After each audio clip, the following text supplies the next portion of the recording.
Nga kerteng Sania Mareen Kurbah.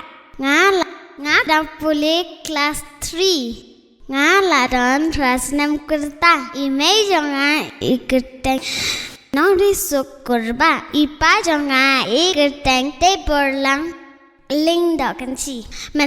Ta ngan ruai kajin ruai ka ba ong nga Jied Jisu balayam.